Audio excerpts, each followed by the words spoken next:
Hello BS,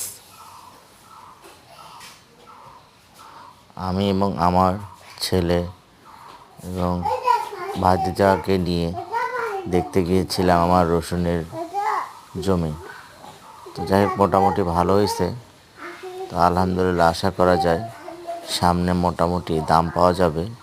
তো যেহেতু এখন একটু বাজার খারাপ, তো চাচ্ছি রসুনটা তুলে রেখে দিব, এখন বিক্রি করব না, একটু দাম বেশি হলে বিক্রয় করে দিব, যেহেতু অনেক টাকা খরচ গিয়েছে।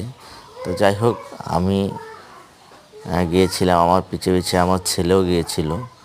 তো আমার ছেলের বয়স 2.5 বছর হচ্ছে। তো মাঠের মধ্যে ওরা দুই ভাই দৌড়ে যাচ্ছিল, পাশে গম ছিল, রসুন ছিল। তো গ্রামের এই দৃশ্যগুলো অনেক মজা লাগে। তো আপনারা আশা করি দোয়া করবেন সামনে যাতে এগিয়ে যেতে পারি এবং আপনাদের মাঝে থাকতে পারি। তো নতুন নতুন ভিডিও তৈরি করব আশা করতেছি।